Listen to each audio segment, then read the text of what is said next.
everybody. Thank you for tuning in to another episode of Tell Me Your Story, where I get to interview artists from around the world. And we get to see them perform as well and get to know a little more about them in a personal way. Why this channel? I started this channel because I have great respect for artists who spend years and years honing their craft, whether it be an instrument or their voice. And I plan to have some poets and some dancers and painters as well in the future. So what I wanted to do is give these talented artists who spend hours and hours of training, and at this moment they may not be at the top of the world as big stars. However, many of them could be on their way to becoming great stars. And I just want to be able to reach more people out there. Thank you again. Today I'm very excited to have a young man that I just met about a month ago where I was playing at, and he dropped in, and a friend of mine who said, "You got to meet this musician, he's amazing." Had him come up and played a few songs, and definitely this guy is somebody that you have to hear. He's amazing. He's a guitar player. He's an acoustic, classical, and flamenco guitar player. His name is Jason Jenkins. Jason Jenkins, acclaimed New York City guitarist, is a uniquely talented musician whose passionate sounds and dazzling technique have been astounding audiences across the nation for more than 10 years. Now based in San Diego, Jenkins is hitting the Southern California music scene. Jenkins has performed with many well-known artists, including Al Di Meola and Corey Glover of Living Colour. He was also recording guitars for Carlos Santana, Lucero, Frankie Negron, Sentidos Opuestos, Alessandra, and many others. His fiery solo style combines flamenco with rock, classic, Latin, and jazz, and his technical command is stunning to see. Jenkins is also currently recording a CD of original music for his new band, Nomad. The music is a fusion of heavy metal with flamenco, Latin, Arabic, and classical. The group features the great vocalist Anton De Russo. All of this culminates in a style described as world metal. Rounded out with lyrics that chronicle social and political issues, Nomad's first single, Ship of Fools, features bassist Doug Wimbish from Living Colour, drummer Nikki Belmore, Dee Snyder Josta, and percussionist Ramses Araya, who played with Ruben Blades and Joan Sebastian. Jason, thank you for dropping in. Thank you for having me. I'm really honored that you're here today. Appreciate it. We met once and I heard you play, and I said, I have to interview this young man. So again, thanks for being here. Why don't we start from the beginning? Where were you born, and what date were you born? Well, I was born in New York, Manhattan, actually.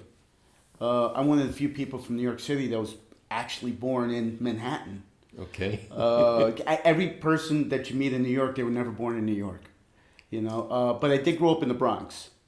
Manhattan's almost like a whole separate part of New York compared to Bronx, Brooklyn, Staten Island, and Queens. Right. Tell me about your family. My parents are both, well, my father's deceased now, but they were both from Costa Rica. They actually met in New York at a party. When people come from other countries, especially small countries like that, usually Costa Ricans all know each other, and then they throw parties and they invite all their friends and family, who are usually 9 times out of 10 Costa Rican. And my parents met there, and I guess they were smitten with each other. Then here I am. Well, my brother came first. Oh, okay. So how many are you? Just it's two? Just the two of us. Okay. So how old is your brother? My brother is he is a couple years older than me. So he is what is he? 42. 42. Okay. So is he a musician as well? No, he plays radio. Okay. Plays radio. What do you mean by that? He plays the radio very well. He sets it to the channel, and there he goes. Okay. It's on. What about your parents? Are they musicians? No, my mother wanted to be a musician. Growing up in Costa Rica, they just didn't have the the means for that. My mother discovered classical music at the age of 5, and she wanted to be a piano player, but she was never able to pursue that. Okay. So my whole life, I grew up hearing Rachmaninoff, Chopin, Liszt, Debussy. I knew these names before I knew my own name. Wow. Your parents loved that kind of music? My mother. Classical. My mother. Your mom. My father was okay with it, but he would sometimes listen to trios. Okay. Trios. Románticos? Yeah, that kind of stuff. But he wasn't a huge music person. And sometimes, he would put on some of the Vicente Fernandez. Okay. Rancheras. Yeah, sometimes. Uh-huh. I mean, he liked Freddie Fender, uh-huh. Which is, what would that be? Tex-Mex. Tex-Mex. Yeah, he liked a little bit of that stuff, but... so quite an eclectic view of music, from classical to Tex-Mex to trios to... Yeah, the trios, I always liked it, particularly because the musicians in trios, not that the musicians in the other types of music weren't good, but it used to stand out to me because of the guitar soloing aspect of it. But this, of course, was a little later. Uh-huh. Again, I grew up hearing, Rachmaninoff, Piano Concerto number 1, number 2, number 3. Okay. Debussy. That's probably still my biggest influence is Debussy. Uh-huh. The Impressionism, Satie, Ravel. Wow, some great romantic era composers. Now let me say something about this. When I first met you, Jason Jenkins, the name and the face, there's a little dissonance, and I'm going, Jason Jenkins. Been going on my whole life. New York, and that's before I heard you speak. And I said, okay, now where's this guy from? I tried to figure out where he was from, and I said, well, Jenkins, maybe he has some African American influence, and I just didn't know. Yes. So clear it up for everybody, because I will clear it up. A lot of people are thinking, he's Latino. He changed his name. I get that all the time. Tell us about the Jason Jenkins. Yeah, even in school, I remember, they'll go, when they're taking attendance on the first day of school, it's like, Jason Jenkins. I go, that's me. And the teacher says, put your hand down, Jason Jenkins. I said, no, that's me. Put your hands down. No, it's really me. I'm telling you. Yeah, no one believed me. Even I would have trouble believing me if I didn't know me. But my great-great-great-grandfather was a Welsh coal miner engineer. And they needed a miner engineer in Costa Rica. Now, Costa Rica doesn't have coal mines, but the best miner engineers were the Welsh because of the coal mines that they had there. Okay. So he migrated over to Costa Rica. His name was John Mooreshead Jenkins, and he migrated to Costa Rica. Now, I don't know if he was married at the time or if he married a Costa Rican girl, but my family came from there. Now, in most of the Latin American countries and in Europe, you usually use your 2 last names. However, it wouldn't help me either, because my last name is my second last name, my mother's maiden name is Ulloa, Ulloa, and then people will go like, Uloa, or what's that? Spanish speakers might recognize the name, but even in Spanish, that's not a common name because it's a Basque name. Yeah, Ulloa. Yeah, which is where my my grandfather on my mother's side is from. He's was Basque. So let's clear it up once and for all. You have Latino blood and you have Dutch blood. No. Basque is part of Spain. No, Dutch. You're. Welsh. Welsh. Yes, Welsh. But the Welsh blood is it's so many. It's been diluted. It's been it's like. A 10%. But you ended up with the name. I ended up at least with the name. At least that stuck around, you know. ¿Y hablas español? Sí, por supuesto que sí. Ah, ok. Di Costa Rica, por favor. ¿Costa Rica? Ok, muy bien. Es que me encanta como los costarricenses dicen Costa Rica.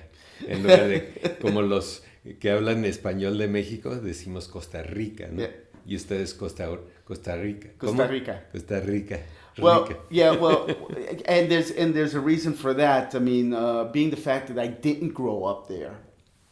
I'm around. Now I grew up in New York, so most of the people there were at the time Puerto Rican, and then Dominican, and now I'm over here, and now it's mostly Mexican descent or Chicano. Or Latino. Now the name is Latino as well. Yeah, but it's encompasses a little too much. It's I always had a little bit of a problem with that. Not a huge problem, a little bit of a problem. It's like European, but if a French person is French and a German person's German, and they're always staunch about that, they make sure you know that, even though it's Europe, but they also speak different languages. Being the fact that we all speak Spanish, an Argentinian is not a Mexican, and culturally they're very different. You know, and I'm not saying anything bad or good about either one. I'm just pointing out a reality. Right. Even here in the United States, you take somebody from New York and you take somebody from the South, from Texas. It's a very different cultural people. We all speak the same language. Right. Or somewhere around. Yeah. Well, Latino's a big umbrella, of course. It is. And then, of course, we have all these different countries, subgroups, different... I'm not going to call them dialects because they're not dialects. It's just Spanish that is spoken differently in many different countries. Well, influence was also the native population that was there was also a factor. And then, of course, what part of Spain that the particular conqueror come from? Because if you're from Galicia or from Barcelona, the accents and the dialects are different over there. So that's gonna be a factor. Of course, and of course the natives of the land, Yes, which I said Mexico or Peru, which I said a little while ago also. Cuba. Yes. Yeah, they're gonna have that's gonna be have an influence there. However, all that being said, Costa Rica has more in common with Mexico than, let's say, the Caribbean islands, because as we all know, it was September 18th or 16th, just a few days ago, whatever the day of the independence. I'm such a good Latino. September 15th. 15th, thank you. Okay, yeah, I'm such a good Latino. I know this very well.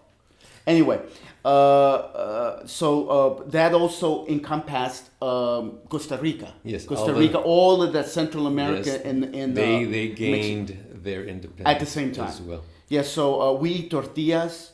The style is Mexican, but you don't eat chile.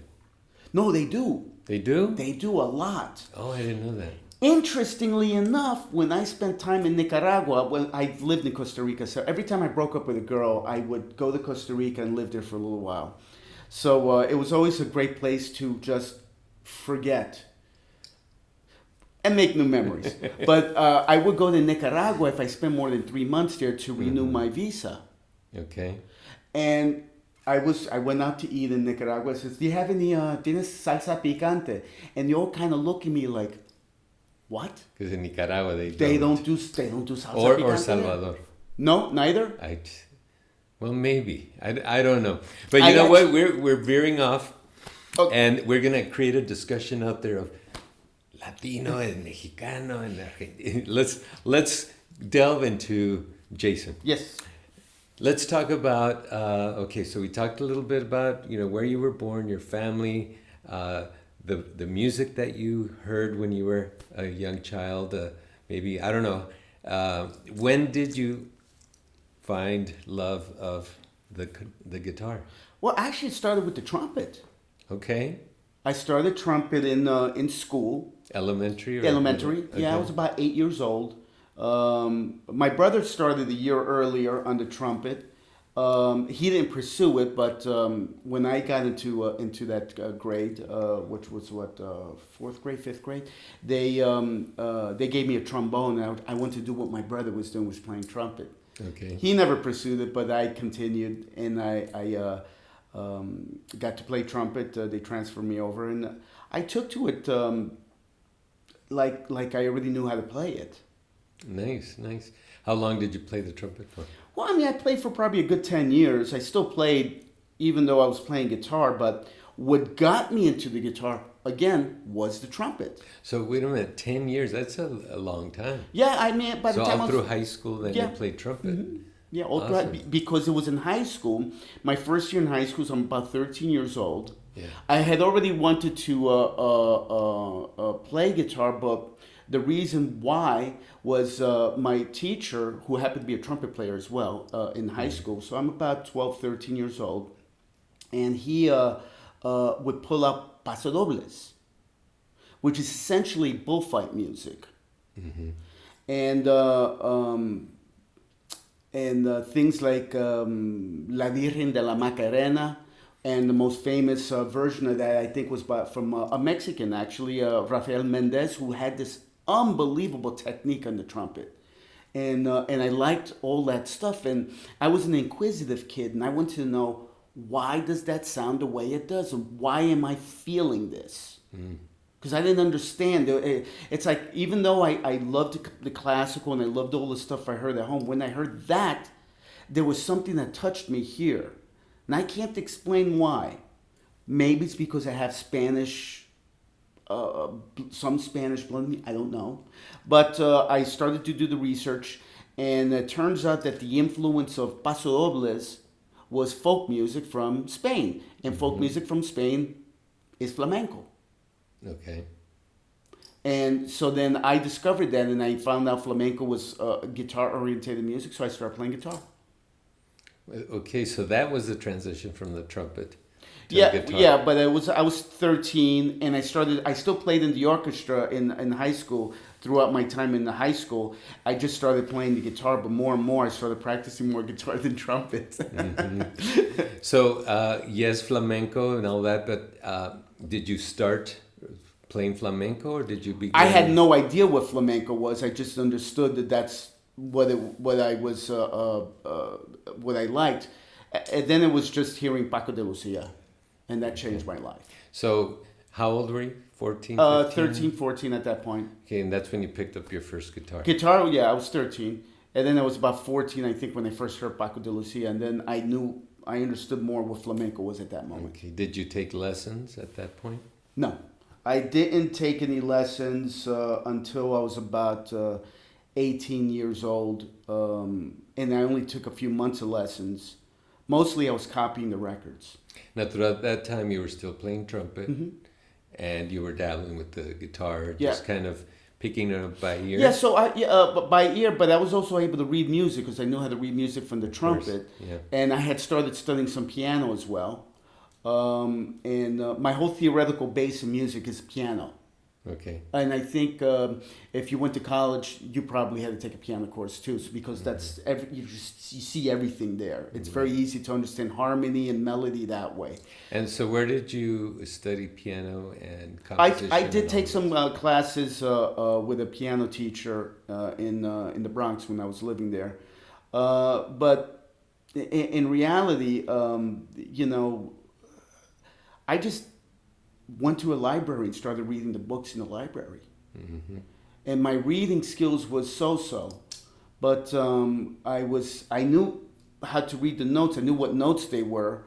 But the problem in music, and you know this as a person who reads music, the difficulty in music is never the notes; it's the rhythms. The rhythms are ever changing. Mm-hmm. So a friend of mine told me about this book that they studied at Berkeley called the Modern Reading Text in 4/4 by Louis Bellson and Gil Brines. So I got that book, stared at it for months, didn't know what to do with it. Eventually, I just started to kind of do it. Then it taught me how to read the rhythms, and I was able to understand the guitar music a lot better. So I would learn some classical music. Flamenco isn't written down. Mm-hmm. At least it wasn't. Now it is to a certain degree. But I was able to find classical music, and then songs like there was a famous song from the '60s that I know came from the '60s, called "Classical Gas," which is kind of a classical song with a rock and roll beat to it. That was an international hit in '69. Chet Atkins did a version of it. Yeah, the original version was by Mason Williams, who was the musical director for the Smothers Brothers. Okay. And that's how it became an international hit. But when I just read books, and I basically when I was 18, I moved to Michigan. I followed a girl there. Met a girl in New York, and she was from Michigan. Then she wanted to go back to Michigan, Ann Arbor specifically. And in Ann Arbor, there's the big famous university called the University of Michigan, which you probably heard of. And they had a giant library there. So I would go to the library every day, and for about 6 or 8 hours, and just read the music books. I would put the book in a different area of the library, hiding it, because in that time they used the decimal point system on the books with the index cards. Yeah, I forgot what it was called, that system. But I would hide the book in other parts so that no one would take the book out. So I'd come back the next day and finish the book. I couldn't take the books out because I wasn't part of the University of Michigan. You had to be part of there. And I just kept on reading these books, and that's how I learned most of my theory. So you've never had any formal education in terms of music degrees and music? No. Okay. Well, I mean, I'm intrigued because not many, I haven't heard a lot of musicians that have gone to libraries and to learn about, songs, notation, and everything that encompasses music. You're quite unique in that. I imagine that in New York, or maybe with your parents, they instilled that connection with books and perhaps going to the library when you were young. Or how were you exposed to the library, and how did you know that they had all this information in the libraries? That's actually an excellent question, and it makes sense. My mother convinced my father to buy an Encyclopedia Britannica when we were kids. So I would read those. I would read the encyclopedia, and it wasn't. If encyclopedias, they don't necessarily have the full explanation of something, but they usually touch upon something. Like, for example, when I learned about modes, was there. So I read a little bit about it. You get a little bit of history and the intervals, and start to understand, Ionian, Dorian, Phrygian, Lydian, Mixolydian, Aeolian, Locrian. And then with that, so I got whatever I could out of the Encyclopedia Britannica, then I would go to the library. Why did I go to the library? Well, when I was a kid, I don't know if you grew up here, but, American history, you always have to take that in school. And I remember reading about Abraham Lincoln. Supposedly grew up in a log cabin somewhere in Illinois, and he got his education from reading books. So what I got from that as a kid was that the information is available. You just have to find it. Today, because it's in books. Yes. Right? And it's in books. And you didn't have internet at that time. Yeah, I was just about to point that out. Well, the cool thing is that I remember too, my parents, bought the Britannica Encyclopedia, and I remember I used to go there, and it was fascinating. It was fascinating. And I'm glad that your parents instilled that, or had that, love for education, and obviously that made an impact on you, that you saw the benefits of yes, information, you can get it, and it's in books. And of course, in New York, I think there are a lot of libraries out there, aren't they? Yes. And I would visit different libraries in different parts of the of New York. Well, that's an awesome story. Now let's move forward. Where are you now with your musical career? Well, let's not jump too far.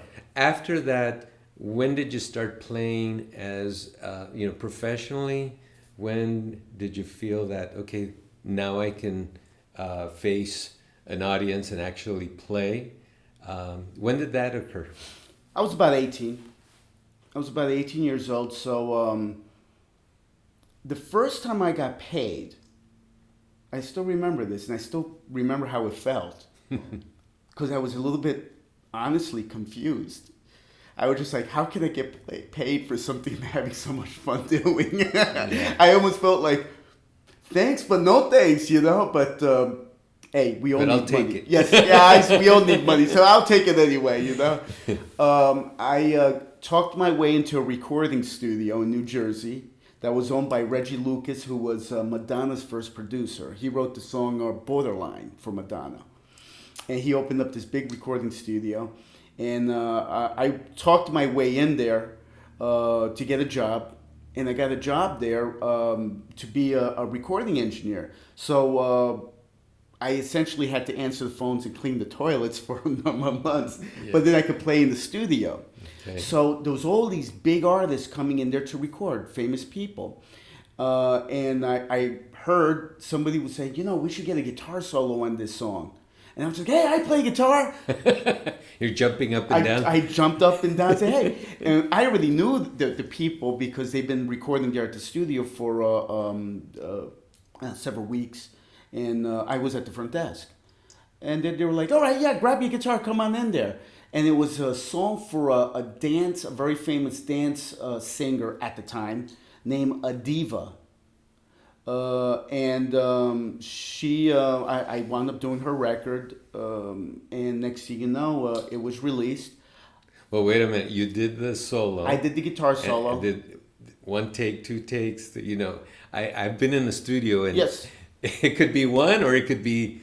Oh no! I think did you nail it? Is what I'm asking. I nailed it the first take. Awesome! I did it on the first take. I since became a session guitarist. I don't do it too much anymore, but for a large part of the '90s and the early 2000s, I did a lot of records with people, and I was always a guy that would do one take, two takes. Wow! And were you playing acoustic or electric? In this case, was an electric guitar. Electric. So you had also learned how to play.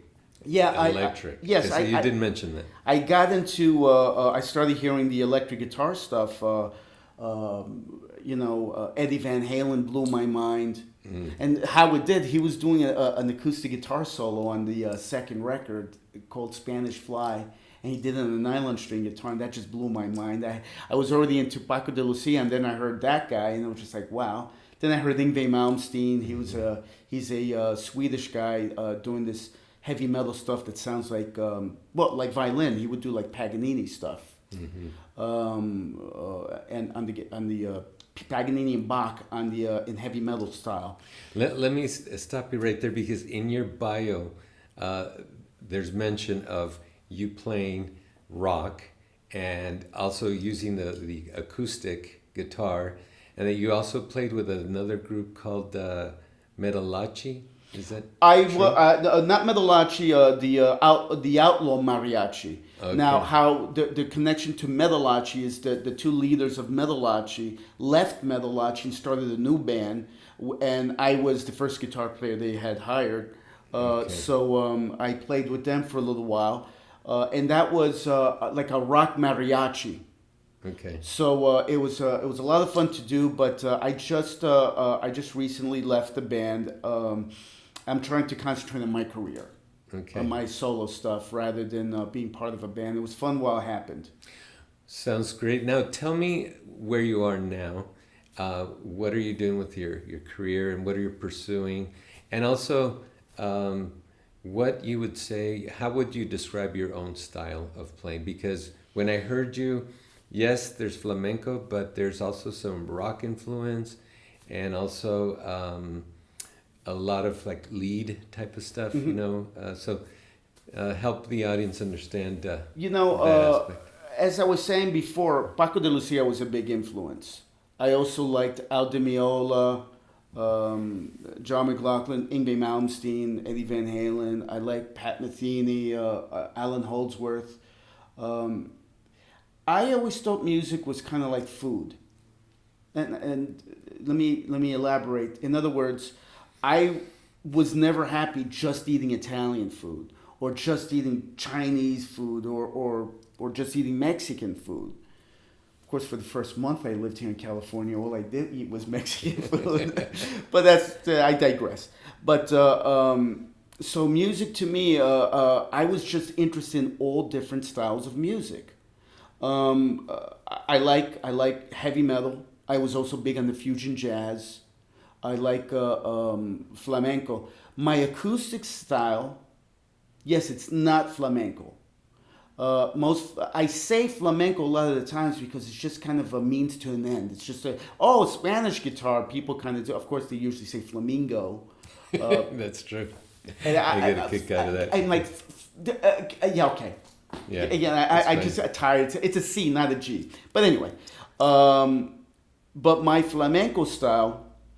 I mean, for example, I knew Paco de Lucia, and Paco allowed me to hang out with him. And I played soccer with him and stuff, and he allowed me to hang out with him, even though he didn't really like what I did because he did not like rock music, and I liked rock. So in my acoustic playing, you find aspects of flamenco, you find aspects of rock and jazz, and some Arabic as well. The foundation of flamenco is actually Arabic. Right. Jason, you dropped Paco de Lucia's name. So people won't forgive me if I don't ask. Okay, tell us a little bit more. How was that connection developed? How did you get to know? When I was living in Costa Rica, and I started to become pretty well known in Costa Rica. What years were they?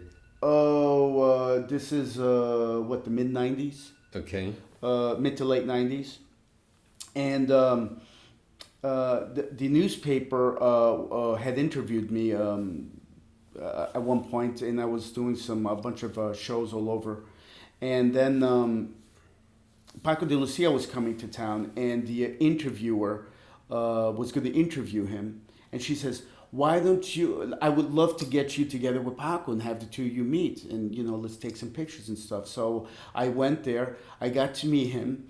He gave me the one finger handshake when he found out that where you shake like this. Why that? Well, it was just like he was just about to give me the handshake, and I was just like, "Yeah, I do flamenco and rock." And then he was just like, "Oh, rock." He hesitated for a second, then he kind of gave me the one finger handshake or the two finger handshake. Le caíste bien entonces. Until I said that. But then, he was okay with it. And then, we played some soccer. I hung out with him and his band he was in Costa Rica for a couple of weeks, and I was just hanging out with them all the time. So that's the connection. A couple of the guys came down. I never played guitar with him, but he was a big influence. I mean, it was great to hang out with him and get to talk with him a bit and converse about music with him. It was an honor, and it was a very, very big thing that happened to me. Very, very few guitarists have had this experience, I'm sure. So you're quite lucky. And it gets worse. I didn't even know how to play soccer. Oh. He knew how to play. Everybody around the world knew how to play it except me. Uh-huh. And I kicked the ball that way, and it will go this way. So it's Costa Rica is not known for its soccer players. No, but they do go crazy over. Yes, there is no Maradona in Costa Rica. No. Jason, we're almost ending here. You're gonna play for us. Tell us what you're gonna play, and you have two beautiful guitars here. You want to describe them a little bit? Yeah, sure. This is a traditional flamenco guitar, which is a Darren Hipner. It has an ebony fingerboard, cypress back and sides, a spruce top, Engelmann, I believe. It's a very nice guitar. It's more traditional. This one over here is an Ortega. I had an endorsement deal with them, so I'm working with them. This is the Ben Woods model, signature model. I believe it's walnut back and sides. It's a very nice guitar. So I thoroughly enjoy their guitars. They look beautiful. So what are you going to play for us today? I am going to play a song that will be coming out on my acoustic record called Gitano, which is a song that I wrote, kind of expressing the Arabic beginnings of the flamenco into something that's like flamenco, but it's kind of a mishmash of flamenco, Arabic, and what I do. Oh, I can't wait to hear that. What I do, you asked me a question just to answer that question. The best way I've been describing what I do is as a flamenco fusion. Okay, flamenco fusion.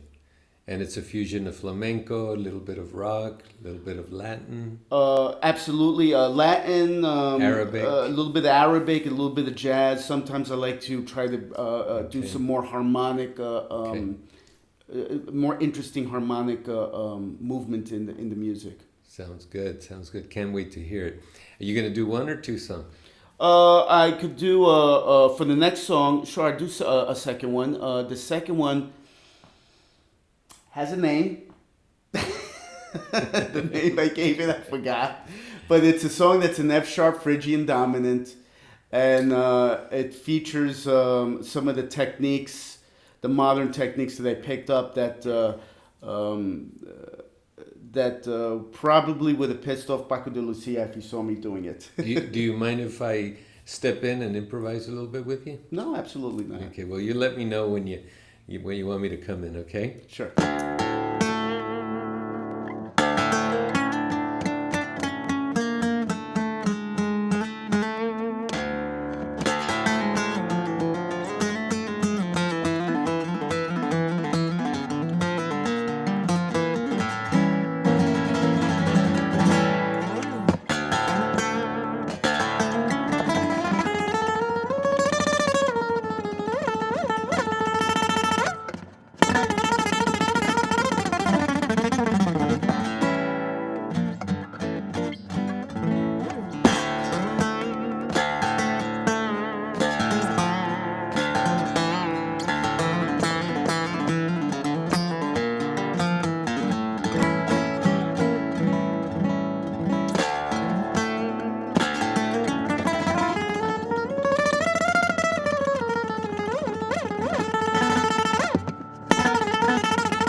Well, Jason, it was an amazing time here. I loved hearing your story.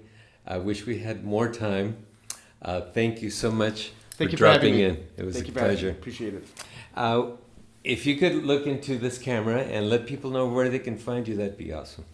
You can find me on Facebook, Jason Jenkins, Jason Joseph Jenkins. That's my middle name. Yes, it made it more difficult for me as well. Jason Joseph Jenkins on Instagram, on Facebook, and my website is jasonjenkinsguitarist.com. I'm performing all over the area. I'll be performing in Temecula on September 26th. Today in Vista, I'm playing on September 17th.